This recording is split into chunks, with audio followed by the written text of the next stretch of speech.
You know, there was a time when the best part of your week was Saturday morning. Not summer, not even Christmas, but Saturday morning. You'd wake up earlier than you did when you had to go to school, which made no sense really, except you knew what was coming. You were going to grab a bowl of cereal, basically a sugar-coated mascot, and park yourself in front of the TV like it was church. Because for about 4 hours, cartoons ruled the world. This wasn't background noise. This was ritual. This was culture. High culture. This was where franchises were born and toy empires were built. And if you grew up in the 80s like I did, you remember these shows weren't just fun, they felt big, they felt cinematic, they felt like events.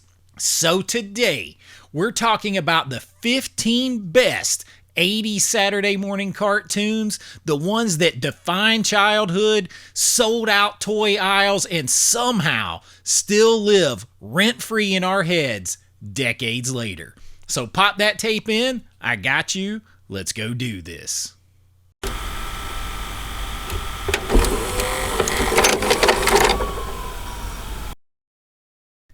All right, so kicking off our list is one that feels like a deep cut unless you were there. This isn't a deep cut flex because if you were there, you remember M.A.S.K.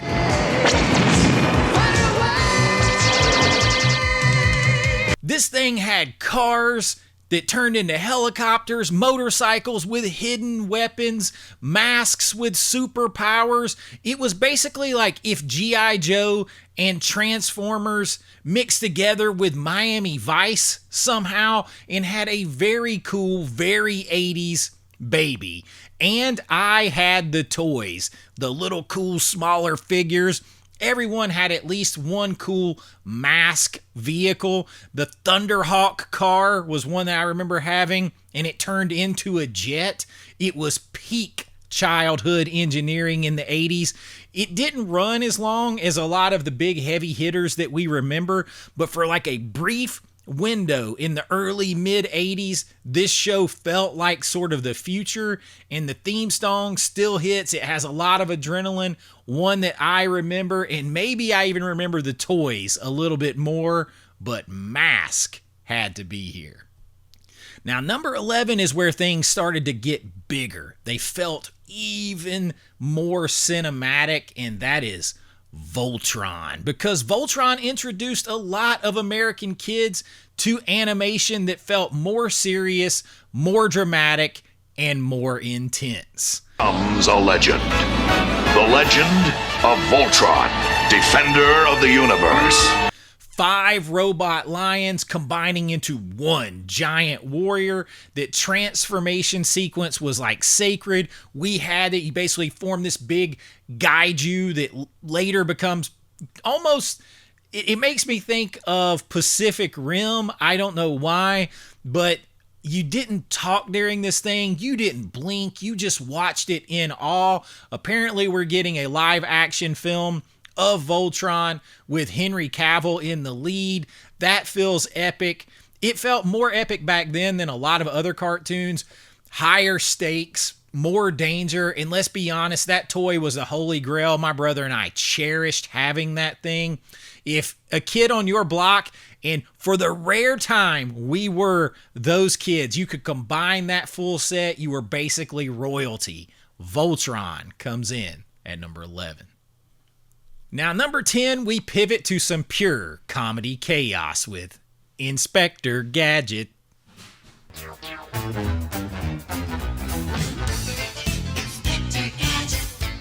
Do Inspector Gadget. Look, that'll pop right into your head. Inspector Gadget was one of those shows that you didn't realize was brilliant until you got older. As a kid, you just liked the gadgets and, you know, the extendo arms and the helicopter hat. But watching it now, Inspector Gadget himself is completely incompetent. It was Penny and the dog doing all the work, obviously, and Dr. Claw petting his cat, never showing his face. That theme song that I was already singing that's permanently burned into your brain.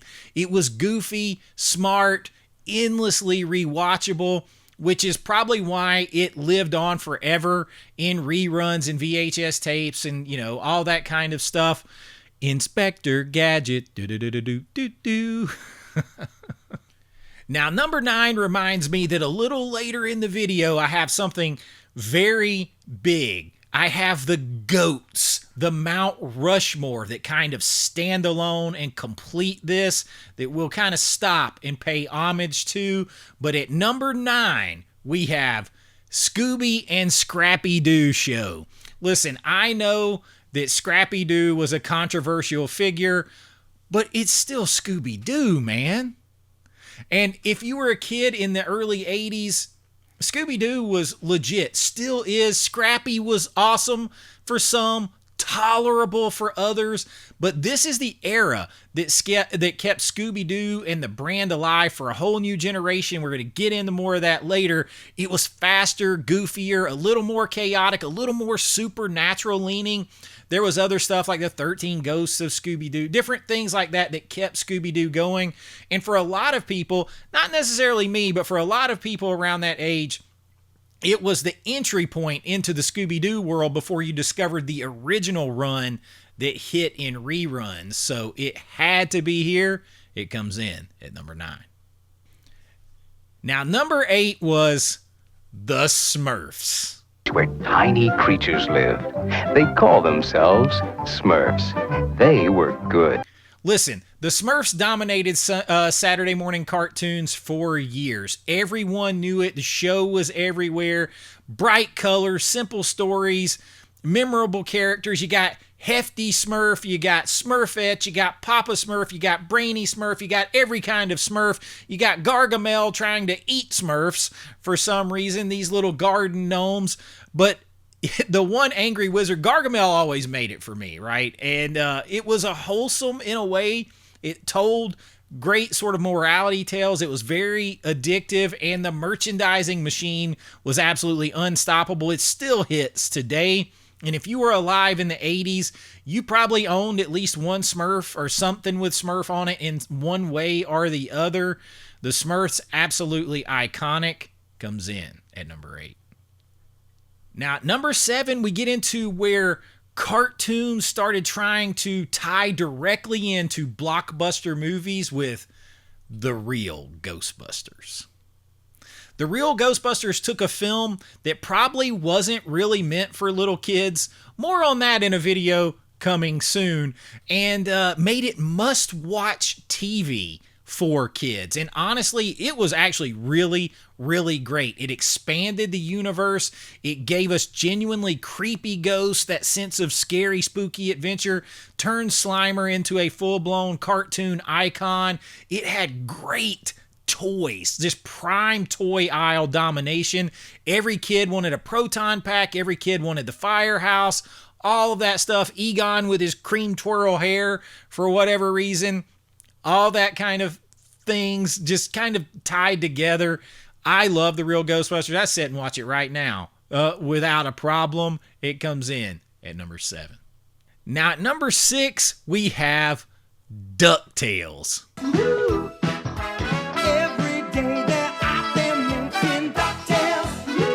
Listen, you want to talk about theme songs? It's every day they're out there making DuckTales. Woohoo! The DuckTales might be undefeated, man. This show felt like an adventure serial, treasure hunts, ancient ruins, moon expeditions for someone like me that was into not only filmmaking and cartoons from a young age, but into history and adventure and things like that. This show was right on point. You got Scrooge McDuck diving into his vault of gold coins. It's still one of the greatest flexes in animation history. Comes up spitting out gold coins. And it didn't talk down to kids at all. It had real storytelling, real stakes. It felt like a weekly event. I love DuckTales. I mean, what are you going to say? it had to be here. It comes in at number 6. Woohoo! All right, and now I promised you before we got to the top 5, we were going to set aside a moment to recognize the Mount Rushmore. And it's actually only 3, so I don't have a full Mount Rushmore. But before we get to that top 5, we have the heavy hitters, the heaviest of heavy hitters that are still ubiquitous and popular decades later across generations for 70 plus years, that had a huge resurgence in the 1980s. And these shows are basically immortal, starting with the Jetsons. All right, retro futuristic optimism, flying cars, robot maids, still relevant today, that sort of retro futuristic stuff. Absolutely love it. And of course, you can't talk stuff like this without the Flintstones. Let's ride with the family down the street through the, it's the courtesy of Fred's 2 feet. Stone Age sitcom perfection, generational catchphrases. It never left TV.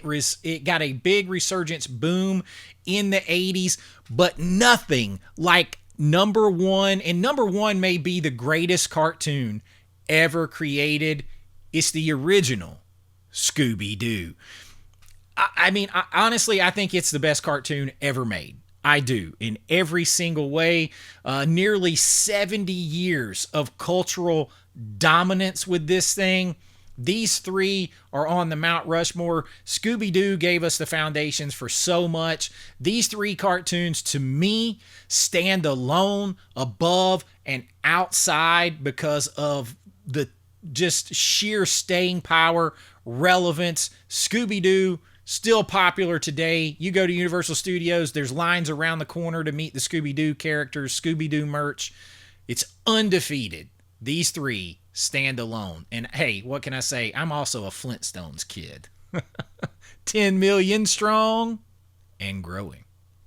All right, so back to the list at number 5 with Teenage Mutant Ninja Turtles. Teenage Mutant Ninja Turtles. Teenage Mutant Ninja Turtles. Teenage Mutant Ninja Turtles was cultural detonation. Cowabunga dude, pizza eating sewer ninjas trained by a rat.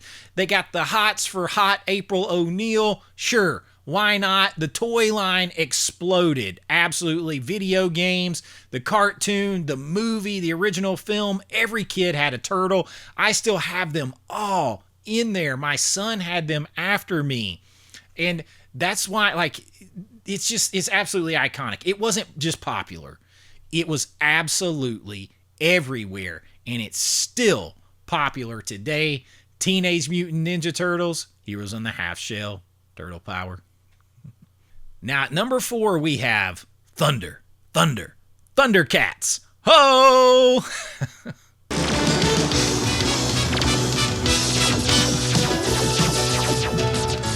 Listen, this show felt mythic, epic, huge, just dramatic, almost operatic. This thing, just this sprawling, just world building here. Lion-O, Mum-Ra, the Sword of Omens. It had stakes. It had lore. It felt like fantasy storytelling on a much bigger scale than most cartoons. I feel like if you did this live action today, it would almost have to be rated R. It was heavy, it was serious, it was scary. Mum-Ra was legit scary when he transformed and everything. Listen, this was just a super cool cartoon, super underrated, one of my favorites ever, and it was everywhere. Thundercats comes in at number 4. Now, at number 3, you knew this one had to be here. It's He-Man and the Masters of the Universe.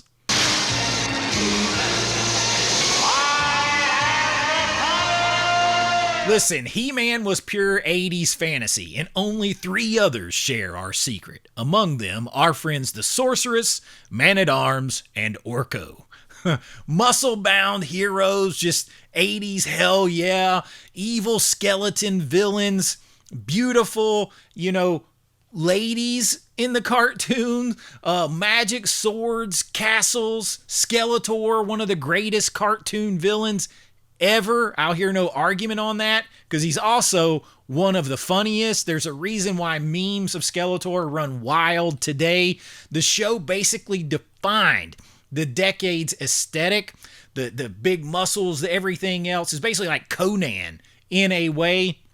It also has the distinction of it was a cartoon created to sell the toys that they made first. So these things went hand in hand, and the cartoons hit hard on Saturday morning with the commercials and the toys. This huge synergy while you're eating your cereal. He-Man encapsulated all that. It comes in at number 3. Now, at number 2, we have one of my favorites, and I still have a bunch of these action figures. It's G.I. Joe. G.I. Joe is the code name for America's daring, highly trained special. He's a real American hero, fighting Cobra, and listen, that's just the power of these cartoons. Actions, lasers, explosions, vehicles, and the PSA endings. The knowing is half the battle. You'd watch Cobra try to take over the world for 20 minutes and then suddenly get a lesson about fire safety or something at the end. And the cameos, everyone became a G.I. Joe figure, from Sergeant Slaughter, the wrestler, to William Refrigerator Perry, the football player. It was peak 80s, absolutely epic. G.I. Joe, way up here in the pantheon of cartoons. Absolutely incredible. It comes in at number 2. Now at number 1, to me, there was never any doubt. It is Transformers.